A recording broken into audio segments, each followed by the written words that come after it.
Petrol पे tax लगा दो, गैस पे टैक्स लगा दो, बिजली महंगी कर दो।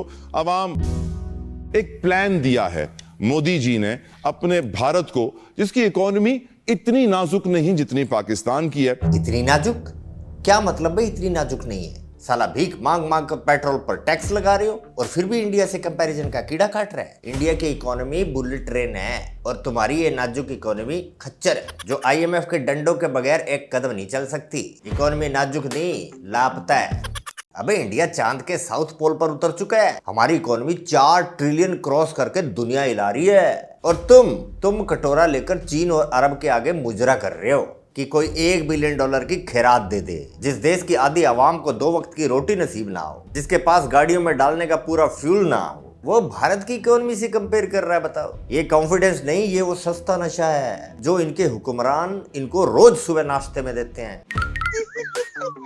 मतलब पेट्रोल पे टैक्स, गैस पे टैक्स, सांस लेने पर टैक्स। अबे बोलने पे टैक्स क्यों नहीं लगाते? जो दिल में आया बक देते हो। मर्सिडीज और डंपिंग ट्रक का कंपैरिजन।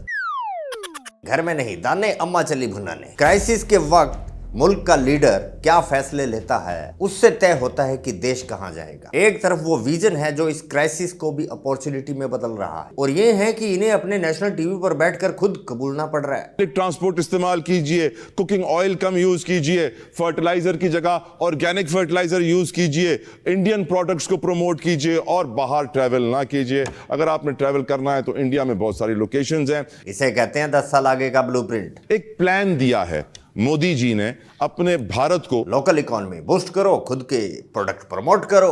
पर रुको, ये तो हमारा प्लान है। इनके हुक्मरानों का टैलेंट तो हमसे भी 4 कदम आगे है। सैडली पाकिस्तान के हुक्मरानों का प्लान क्या है, इसके ऊपर मैं बात करना चाहूंगा। पानी पी ले, बहुत हो गया तेरा, अभी शहीद हो जाएगा ऑन द स्पॉट। मैं बता दूंगा, लेट जा थोड़ी देर। इनके हुक्मरानों ने जो प्लान किया ना, वो सुनकर आप लोग अपना सर फोड़ लोगे। शहबाज शरीफ कहता है ऑफिस मत जाओ। अरे जो कौम पैदा ही कामचोर हुई थी, उसे तुम छुट्टी का लॉलीपॉप दे रहे। You're right. स्कूल हफ्ते में बस 2 दिन लगेंगे, बाकी दिन बच्चों की मौज। और अब्बू अम्मी की लग गई। जरा रोशनी डालिए। क्या यार, इतनी समझदार डॉक्टर होकर ये प्रकाश नहीं अंधेरे वाला मामला है। भूल गई, अम्मी अब्बू को भी तो छुट्टी मिली ऑफिस से।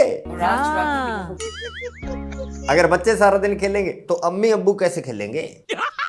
समझी? ये इकोनॉमी बढ़ाने का नहीं, आबादी बढ़ाने का प्लान है। जी। पूरी दुनिया की इकोनॉमी बुलेट ट्रेन की तरह से आगे बढ़ रही है और ये जज्बा.com रिवर्स गियर में ही खुश है। दुनिया के अंदर लोग ग्रो करते हैं, यहाँ पे लोग रिवर्स गियर लगे हुए पाकिस्तान में लोगों को असल में पीछे जा रहे हैं। असल में गवर्नमेंट की पॉलिसी है, ये हमें नहीं पता। हम तो बहुत छोटे हैं, गवर्नमेंट तो बहुत बड़ी है। उसकी पॉलिसी है कि यहाँ पे लॉकडाउन लग जाएगा, ठीक है। अरे वाह मेरे आइंस्टाइन के भतीजो, मतलब मुल्क को तरक्की करानी है तो काम धंधे बंद कर दो, सीधा ताला ठोक दो।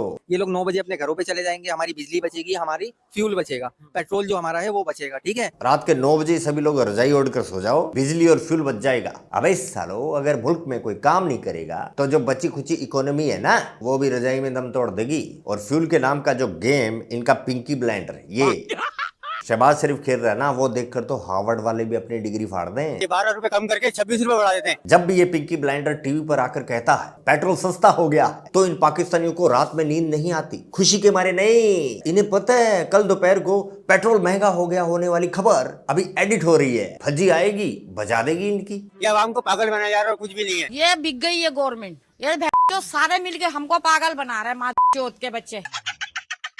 और इसी पागलपन का नतीजा है कि आज पेट्रोल 400 पार है। अवाम आइड्रॉप्स वाले बोतल लेकर पेट्रोल पंप पर खड़ी है। भैया फुल कर दो। हमें टैक्स वगैरह लगा के, सब चीजें लगा के 450, 460 या 480 का ऐसे कुछ मिल रहा है पेट्रोल। 480 का पेट्रोल सही है। इतना महंगा हो जाएगा, जेब में पैसे नहीं होंगे तो ईरान बॉर्डर से छुप छुप के स्मगलिंग करेंगे ना।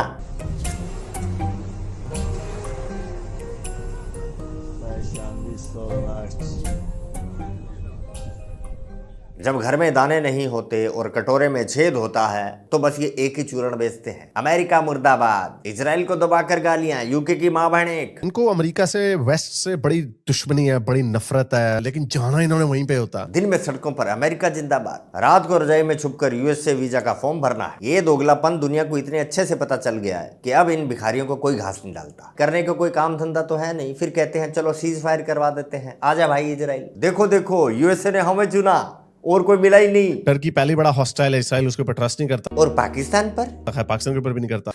तुम पर कोई ट्रस्ट नहीं करता, चीन भी नहीं, सबको पता है। पाकिस्तानी कौम चंद टुकड़ों में अपनी माँ बहने बेच दे, तो कहाँ था आपका ईमान?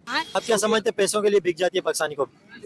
मैंने मुसलमान की बात की है, नॉट पाकिस्तानी की नहीं। पूरी दुनिया के अंदर से मुसलमान जलीलो ख्वार हो रहा है, ख्वाह वो पाकिस्तान हो, ख्वाह वो सऊदी अरब हो, सबकी बारी आनी है। चलो हुक्मरान तो निकम्मे है, अवाम कौन सी शरीफ है? मुल्क में आटा नहीं, बिजली नहीं, पर इन नवाबों के नखरे आसमान छू रहे हैं। गरीब इंसान क्या करेगा? गरीब इंसान 2 वक्त की रोटी कमा ले, यही बहुत बड़ी बात है। गरीब इंसान अगर दिहाड़ी में काम करता है ना, उसकी दिहाड़ी मैक्सिमम 500-600 रुपए दिहाड़ी है, उससे अखराज है 1500-2000 के करके, जो भी सिर्फ 2 वक्त की रोटी, कोई ख्वाहिशें पूरी नहीं कर सकता बेचारा वो। क्या है ख्वाहिश भाई तुम्हें? आटा महंगा, आटा ही खा सकता है ना बंदा, मुर्गी तो नहीं खा सकता। गोश्त इस दौर में गरीब इंसान नहीं खा झोंपड़ी सकता। वालों तुम इसी काबिल हो, आटे का बंदोबस्त हो जाए उसमें संतुष्टि नहीं है। मुर्गी तो नहीं खा मुर्गी चाहिए, औकात से बाहर की ख्वाहिशें पालेंगे। ख्वाहिशें मुर्गी तक रुक जाए तो भी बड़ी बात है भाई, रुकती नहीं। किस चीज का शौक है आपको सबसे ज्यादा? शौक मुझे एक ही चीज है कि चाइनीज औरत का।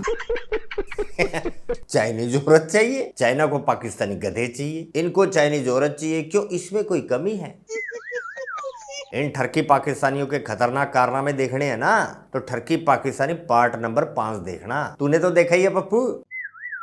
इन बेचारे पाकिस्तानी यूट्यूबरों को 2 वक्त की रोटी का इंतजाम करने के लिए इंडिया इंडिया इंडिया जपना पड़ रहा है। जो कौम कभी दुनिया जीतेंगे, दिल्ली फतह करेंगे के खोखले नारे लगाती थी, आज उसी कौम के नौजवान बस एक क्लिक के लिए, बस कुछ व्यूज के लिए अपनी गैरत गिरवी रखकर हमारे सामने हाथ फैलाए बैठी है। ये वो बेबसी है जहां पर तुम्हारा पूरा यूथ अपना सेल्फ रिस्पेक्ट दांव पर लगा चुका है। ओ सॉरी पप्पू, ज्यादा हो गया। एंजॉय कर यार, जज्बे वाली कौम हो तुम, ऐसे रोते हुए अच्छे थोड़ी ना लगते हो। मैडम की बात सुन। मुझे जहाँ तक लगता है कि पाकिस्तान कौम को ना इतना फर्क नहीं पड़ता, वो हर चीज को एंजॉय करते हैं, तो मेरे ख्याल से इसको भी एंजॉय कर रहे होंगे। देख पॉजिटिव सोचते होते हैं। देख गाड़ियां बंद हो जाएंगी तो पोल्यूशन खत्म, बिजली नहीं होगी, रात को आसमान में चमकते हुए सितारे देखेंगे, पूरा मुल्क ऑर्गेनिक लाइफस्टाइल पर आ जाएगा। IMF वाले खुद तुम्हारे इस नो फ्यूल मॉडल को स्टडी करने इस्लामाबाद आएंगे। तुम्हें वर्ल्ड का सबसे इको फ्रेंडली कंट्री डिक्लेयर किया जाएगा। और साला सबसे मजेदार बात जानते हो क्या है पप्पू? गाड़ियां और फैक्ट्रियां बंद होने से तुम्हारा कार्बन फुटप्रिंट एकदम 0 हो जाएगा। इंटरनेशनल मीडिया में तुम्हारी तारीफों के पुल ही पुल बांधे जाएंगे कि देखो बिना 1 रुपया खर्च किए, हालांकि था नहीं वो अलग बात है, इस कौम ने पूरी दुनिया को ग्लोबल वार्मिंग से बचा लिया। ये हुई ना बात। ये होता है असली पाकिस्तानी, हर हाल में एंजॉय करने वाला पाकिस्तानी। अरे तुम्हारा तो पता नहीं कि एंजॉय कर रहे हो कि नहीं, लेकिन सच बताऊं तुम्हारी ये हालत देखकर हम तो बहुत ही एंजॉय कर रहे हैं। तो ठीक है दोस्तों, आज के लिए बस इतना ही। दरबार कल्लास, मिलते हैं नेक्स्ट वीडियो में। जय हिंद, जय भारत।